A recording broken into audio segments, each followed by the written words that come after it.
एक सुंदर कविता वारी. पंढरपूरचा विठू काल अचानक आला घरी. पंढरपूरचा विठू काल अचानक आला घरी आणि म्हणाला, आवर बयो निघालेत वारकरी. मी म्हणाले, निघते हा विठू, घरचं एकदा बघते. शाळा सुटेल मुलांची, त्यांना घेऊन येते. लगबग माझी सुरू झाली, नवऱ्याचे कपडे बघू की मुलांसाठी खाऊ करू. एवढ्या कमी अवधीत सगळं कसं आवरू. शेवटी एकदाची तयार झाले आणि उंबऱ्यापाशीच थबकले. काळजातली गलबल लपवू पाहत होते. डोळ्यांमधील अश्रू थोपवू पाहत होते. नीट राहतील सगळे तुझ्याशिवायही घरी. मीच मला समजावत होते परोपरी. घालमेल बघून तो हलकेच हसून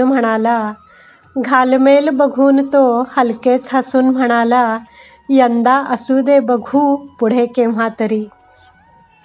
एक माझा पाय आत, एक पाय बाहेर. वाट अडवत होतं सासर, खुणावत होतं माहेर. आता डोळ्यांमधलं पाणी काही केल्या थांबेना. मला सोडून मग त्याचाही पाय निघेना. मी म्हणाले, सोपं नसतं रे विठू हे दुहेरी जगणं. संसाराचे पाश तोडून तुझ्या मागे लागणं. उपाय खूप सांगितलेत रे, मीच पडते कमी. तूच आता काहीतरी दे बाबा हमी. कोणी म्हणतं ममत्व सोड, कुणी म्हणतं चाललंय ते मानून घे गोड. गोड मानता ममत्व येणारच ना रे. गुंतलेला जीव प्रवाहात दूर जाणारच ना रे. एकच भीती वाटते विठू, प्रवाहात पोहताना एक दिवस अचानक तुटून जाईल ही श्वासाची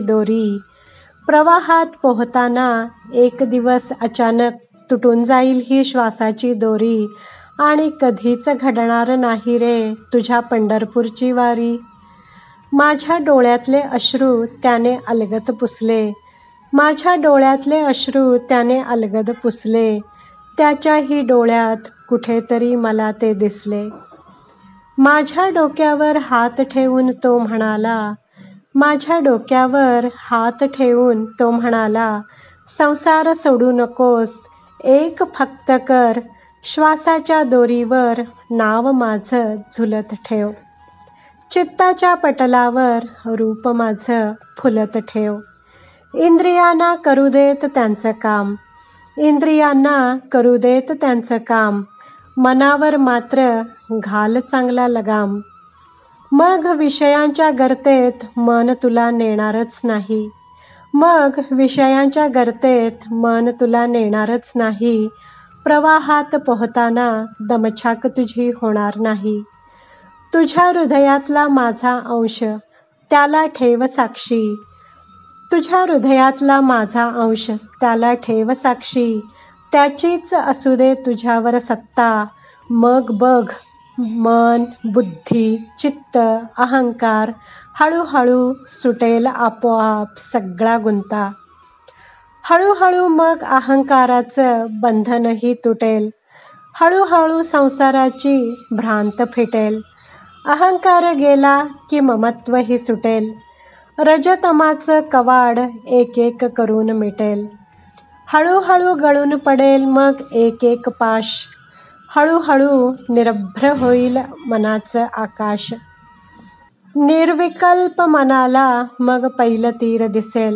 निर्विकल्प मनाला मग पहिलं तीर दिसेल.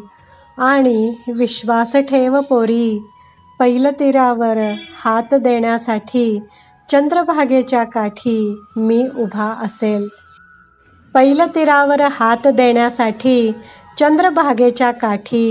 मी उभा असेल. पुंडलिक वरदा हरी विठ्ठल.